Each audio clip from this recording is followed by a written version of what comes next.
जब से झारखंड राज्य का गठन हुआ तब से कई मुख्यमंत्री आए और गए, आपके नज़र में बेहतर मुख्यमंत्री कौन काम के मामले में? 2000 में जो हमारे आपका जो प्रथम मुख्यमंत्री थे बाबूलाल मरांडी जी, ये बहुत अच्छा कार्य किए थे। और बाद में जितना भी मुख्यमंत्री आए हैं सब अपना पेट भरने के लिए काम में लग गए हैं। जनता चुना है, उनको भी जनता चुना है, हमको भी।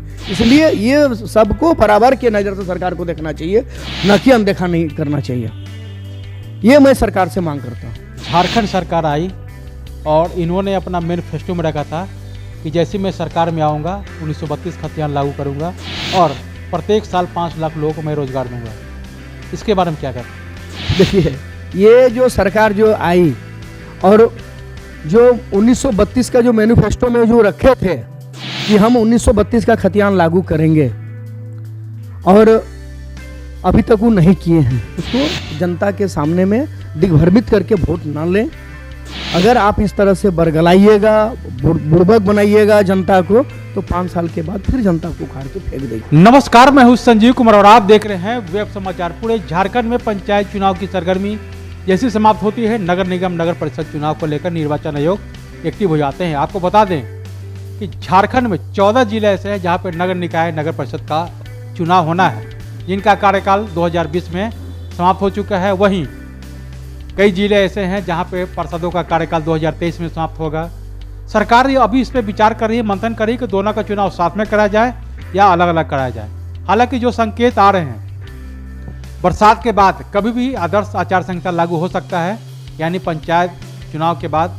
निर्वाचन आयोग का कहना है कि हम लोग नगर निगम नगर परिषद नगर पंचायत चुनाव को लेकर हम लोग पूरी तरह से तैयार हैं। सरकार का मोहर जैसे ही जो दिशा निर्देश है आता है, हम लोग चुनाव करा लेंगे। बहरहाल अभी हम आए हुए हैं बोकारो जिला में वार्ड नंबर 4 नगर निगम क्षेत्र है और वार्ड नंबर 2 में आए हुए हैं और यहाँ के जो पार्षद हैं सुनील कुमार महतो जी हैं। तो जानते हैं कि इनके द्वारा 5 वर्षों में क्या कुछ डेवलपमेंट यानी विकास का काम हुआ है, कितने लोगों को प्रधानमंत्री आवास योजना, शौचालय, राशन कार्ड, पेंशन, सड़क, नाली गली सहित कोरोना काल में कैसे लोगों को मदद किए, ऐतिहासिक काम कौन सा हुआ और आगे की क्या रणनीति है, तमाम बिंदुओं पे बातचीत होगी। इसके अलावा कुछ पॉलिटिकल सवाल जवाब किया जाएगा, होल्डिंग टैक्स मानदेय को लेकर, मुख्यमंत्री कार्यशैली योजना को लेकर, चुनाव को लेकर। इसके अलावा 1932 खतियान को लेकर क्या कुछ सोचते हैं, तमाम बिंदुओं पे इनसे भी बातचीत करते हैं। पहले तो सुनील जी, आपको वेब समाचार में बहुत बहुत स्वागत करते हैं। धन्यवाद, जो आपके चैनल के माध्यम से आज हमें बोलने का मौका मिल रहा है, इसके लिए मेरे तरफ से आपको बहुत बहुत धन्यवाद। अच्छा सुनील जी, ये बताइए कि जनता ने जब आपको प्रथम वार्ड पार्षद के रूप में चुनने का काम किया, नगर निगम पहले नगर परिषद था, उसके बाद नगर निगम हो गया, तो आपका नाम जो है स्वर्ण अक्षरों में लिखा गया। तो इन 5 वर्षों में क्या कुछ डेवलपमेंट यानी विकास का काम हुआ? देखिए सर जी, ये 5 वर्ष में जो हमने कार्य किए हैं, हमको नहीं लग रहा था कि आज से 70 साल पहले जितना भी नेता, मंत्री, सांसद, विधायक जी थे, जिस रफ्तार से इस 5 साल में जो हम लोग काम किए हैं, हमको नहीं लग रहा था इससे पहले कभी काम हुआ है। मेरे वार्ड में सबसे ज़्यादा स्लम एरिया है। स्लम एरिया में अभी तक मतलब 2015 तक ना बिजली था, ना सड़क था, ना नाली था, ना बोरिंग था। पानी के लिए बहुत दिक्कत हो रहा था लोगों को। हम लोग जब जीत के आए 2015 में, तो लोगों ने हमें बहुत उम्मीद के साथ हमको जिताए और उस उम्मीद को हमने खड़ा होकर काम करवाए। और हम जिस हिसाब से इस 5 साल में जो चीरा चास का डेवलप किए, हमको नहीं लग रहा था कि इससे पहले जो भी उस समय तो नगर परिषद था, तो नगर परिषद में तो उतना फंड था नहीं, लेकिन विधायक और सांसद का भी मत यहाँ नहीं आ रहा था। अभी हम जो है कि चीरा चास में मैक्सिमम रोड और नाली का काम करवाए हैं। हर जगह स्ट्रीट लाइट लगवा दिए, हर जगह 3-4 जगह डीप बोरिंग का भी, जहाँ पानी का ज़्यादा किल्लत था वहाँ डीप बोरिंग का भी दिए। यहाँ छोटा बोरिंग का भी मेरा अनुशंसा में आया हुआ था, लेकिन हमने छोटा बोरिंग नहीं करवाया। इसलिए नहीं कराया कि चीरा चास एक बड़ा शहर के रूप में मतलब प्रवेश कर चुका है, तो छोटा बोरिंग से यहाँ पानी का मतलब ये नहीं था, इसलिए हमने सोचा कि सरकार का पैसा को बर्बाद ना करके हमने सरकार से डीप बोरिंग का मांग किए हैं। तो डीप बोरिंग हमको 3-4 को मिला था, 3-4 जगह दिए हैं। वहाँ का जनता के लिए बहुत महत्वपूर्ण कार्य हुआ है ये, और सरकार का पैसा भी इन्वेस्ट नहीं हुआ। अभी देख रहे हैं कि अभी मेरा एक टुमुकटाण बस्ती है जो 70 साल से आज़ादी का आज 75वां महोत्सव का मनाया जा रहा है। इस उपलक्ष्य में आप मेरे यहाँ पधारे हैं, तो मैं आपके चैनल के माध्यम से इसको भी उजागर कर देता हूँ। आज से 75 साल पहले जो मेरा टुमुकटाण बस्ती है वो पूरी तरह से स्लम एरिया था। आज उस क्षेत्र में हमने घर घर आवास, हर घर शौचालय, डीप बोरिंग, पहले तो छोटा बोरिंग दिए थे तो पानी नहीं आया, तो फिर उसमें हम डीप बोरिंग का रखे प्रोविजन, मेरा डीप बोरिंग हुआ। उसके बाद बिजली, 70 साल से बिजली नहीं था, वो काम हमने वहाँ के जनता के लिए किए हैं, और बहुत अच्छा हमें रिस्पांस मिल रहा है कि जो सुनील जी आपने जो काम किया है इसके लिए बहुत बहुत धन्यवाद हमको लोगों ने दिया। और बहुत हमें आशा और उम्मीद है कि अगले बार भी अगर हम चुन के आए तो और भी हम अपना काम को पूरे विस्तार रूप से, जो भी थोड़ा बहुत मेरा अभी देखिए चीराचास मेरा जो है ये नया शहर बस रहा है।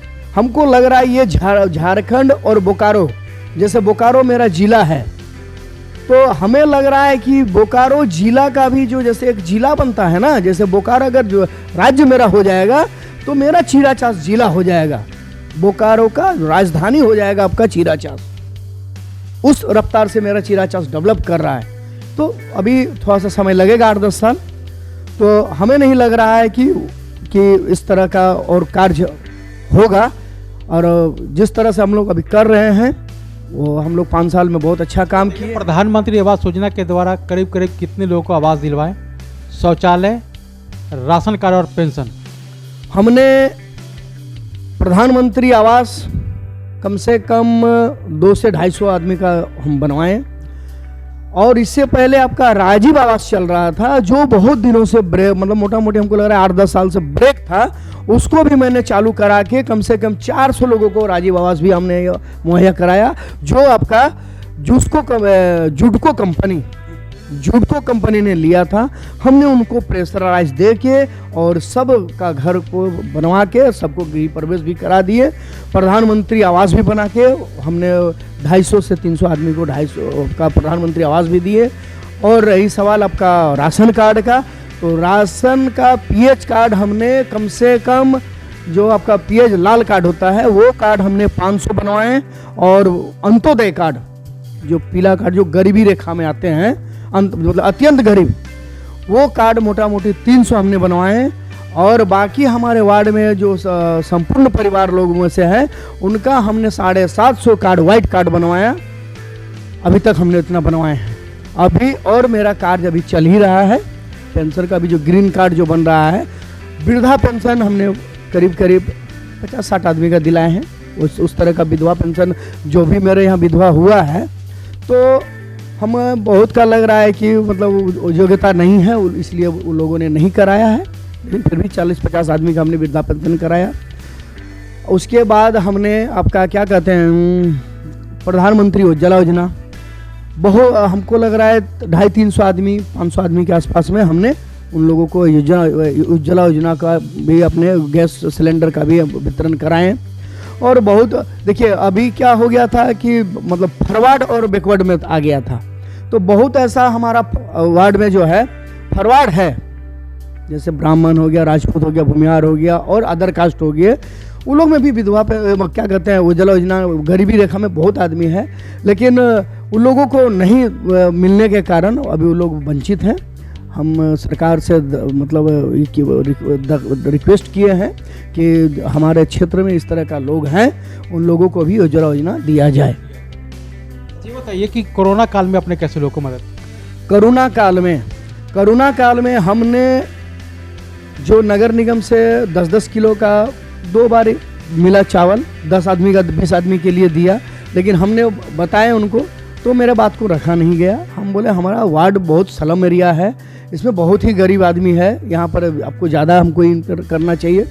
तो वहाँ से मेरा रिपोर्ट आया कि नहीं, हम सबको एक सामान देंगे, हर वार्ड में वही जाएगा।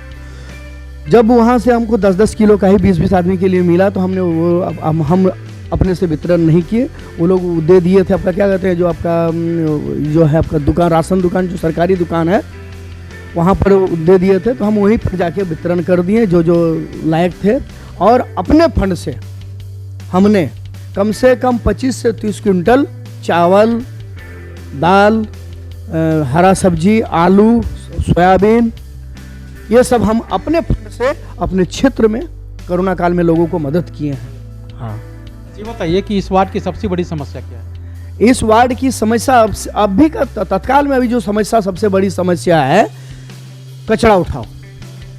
कचरा का अंबार इतना लगा हुआ है, इस पर कोई सुनवाई नहीं हो रहा है।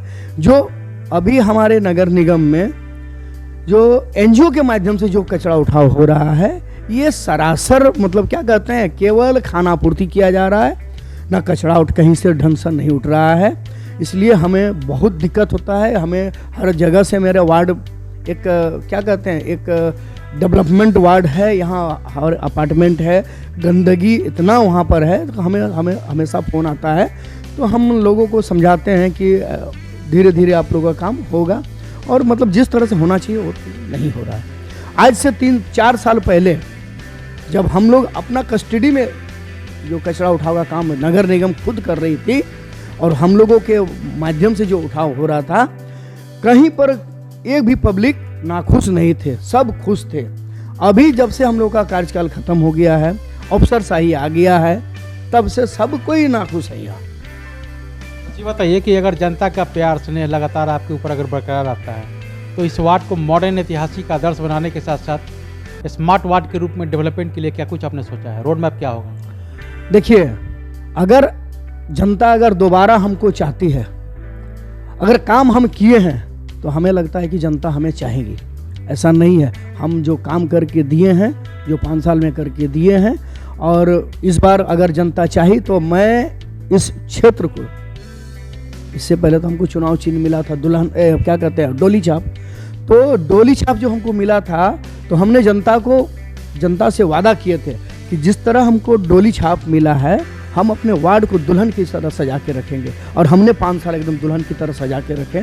और इस बार अगर जनता हमें चाह लिए है, अगर वोट करती है, हमें फिर से लाती है, तो हम इस वार्ड को दुल्हन से भी और भी आगे लेके चले जाएंगे, और मॉडल रूप में हम इनको परिवर्तन कर देंगे। अच्छी बात है ये कि जिस तरह से कोरोना का महामारी समाप्त भी नहीं हुआ, होल्डिंग टैक्स बढ़ा दिया गया राज्य सरकार के द्वारा, क्या मांग करते हैं, क्या ये सही है? नहीं, ये होल्डिंग टैक्स जो अभी सरकार को इस पर संज्ञान में लेना चाहिए था कि हम अपना बिल्डिंग बनाए, तो मेरा बिल्डिंग जैसे अगर 1000 स्क्वायर फीट में है, तो हम तो 1000 स्क्वायर फीट में है। जो मेरा निर्धारित अब जो शुल्क लगा हुआ है एक बार, और दोबारा अब डबल करके जो आ रहा है, हमने तो डबल नहीं किया है, स्क्वायर फीट मेरा उतना ही है।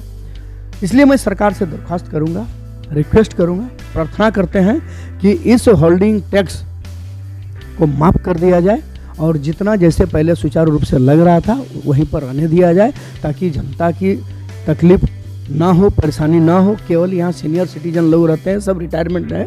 ऐसा नहीं है कि सबका मतलब बाहर से भी पैसा और इनकम होके आ रहा है, उस तरह का नहीं है। सब यहाँ गरीबी रेखा से, और जो यहाँ का लोकेलिटी है वो गरीबी रेखा से है। अब वो लोग का भी जब जैसे चीराचार से जैसे डेवलप एरिया हो गया है, उसके चलते यहाँ का जो मूलवासी और आदिवासी जो यहाँ SC/ST जो लोग हैं, ये आपका होल्डिंग देने में सक्षम नहीं है। इसलिए मैं सरकार से दरख्वास्त करूंगा कि इस होल्डिंग टैक्स को जितना पहले था उतने में ही रहने दिया जाए, ताकि सबको सुविधाजनक लोग अपना होल्डिंग का भरपाई कर पाए। ये बताइए कि जिस तरह से भारत का संविधान एक है, जनता के प्रतिनिधि आप भी हैं, जनता के प्रतिनिधि MP MLA भी है, उन लोगों को हर तरह का सुविधा आप लोगों को मानदेय भी मिलता है, वो भी समय पर नहीं।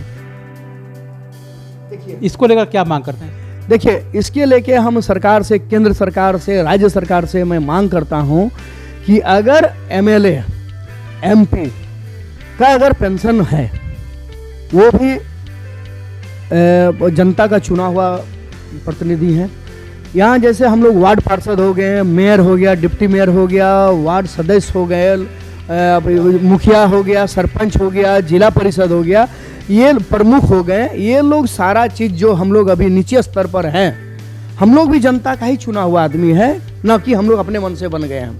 जब उनका लागू हो सकता है तो हम लोगों पे भी लागू, आपका मानदेय लागू होना चाहिए, हम लोगों के ऊपर भी आपका क्या कहते हैं पेंशन लागू होना चाहिए, और नहीं अगर हम लोगों को नहीं होता है तो एकदम नीचे से लेकर ऊपर तक बंद हो जाना चाहिए, क्योंकि जनता चुना है, उनको भी जनता चुना है, हमको भी। इसलिए ये सबको बराबर के नज़र से सरकार को देखना चाहिए, न कि अनदेखा नहीं करना चाहिए।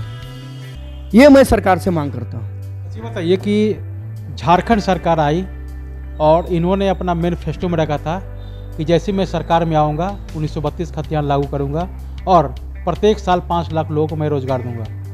इसके बारे में क्या कहते हैं? देखिए, ये जो सरकार जो आई और जो 1932 का जो मैनिफेस्टो में जो रखे थे कि हम 1932 का खतियान लागू करेंगे, और अभी तक वो नहीं किए हैं, तो हमको लग रहा है कि ये मैनिफेस्टो उनको नहीं रखना चाहिए था।